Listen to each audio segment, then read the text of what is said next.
You don't need to own a tractor to understand how coveted farmland is in North Dakota. KX News' Adrian Oglesby tells us more about a bill which hopes to keep North Dakota land in North Dakota's control. Often the goal of these is similar to the Walmart strategy. Drive out local competition by operating at a loss that they can afford to take and then make the local economy dependent on their company. It's North Dakota land. You're worried about upsetting other people. What about giving up the rights of the people of North Dakota? From my 20 years experience serving this beautiful nation, China is putting their chess pieces into place. House Bill 1135 would prevent foreign governments from buying land in the state. Specifically, the bill relates to agricultural definitions, ownership with the exceptions for beekeeping, agriculture support services, cattle and feedlot operations, as well as raising or producing livestock by persons that have limited land holdings. A foreign government is defined as a government or a state-controlled enterprise of a foreign government. A state-controlled enterprise is defined as a business enterprise in which a foreign government has a controlling interest. A controlling interest is defined as either possession of 51% or more of the ownership interest, or if less than 51%, if the foreign government actually directs the business and affairs of the entity. Supporters of the bill say when it comes to food security, water, and natural resources, we need to be in full control for the future of North Dakotans. Those opposed say there are holes in the bill's term use.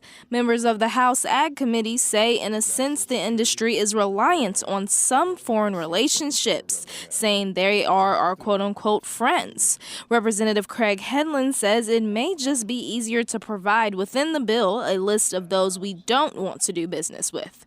North Dakota's Ag Commissioner says regardless, he's opposed to the bill because it would impact business widely. Especially with our seed and chemical industries. It's not to say that ownership should not be scrutinized, but we do have federal oversight through the Committee on Foreign Investment in the United States. Now, this bill does not apply to land for industrial use like the Fufeng project. And if you're still wondering how that slipped through the cracks here in our state, I'm not sure how it did, but I do know that when things started to escalate, whether it was fear, conjecture, I think it really expanded into a discussion that got out of control. I mean, it was interesting when I spoke to people involved in security.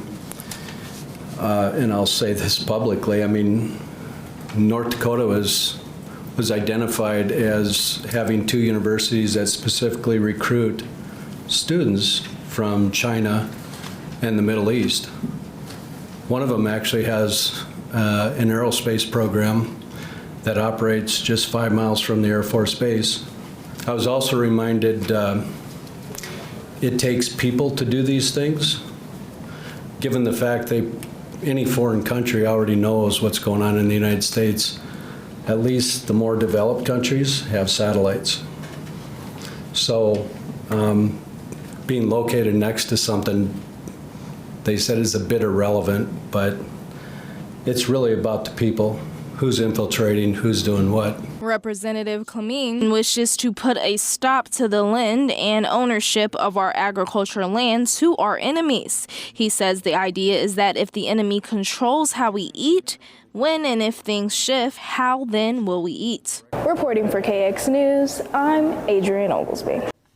If that matter is passed, the interest on leaseholds for projects such as future wind farms through Bill 1135 would be exempt. The committee questioned that matter, saying exempting a leasehold might be too broad. The Canadian government would be entirely exempt as well. That bill will now be further discussed and viewed by committee members before taking any action. KX News will update you on any updates as we get it.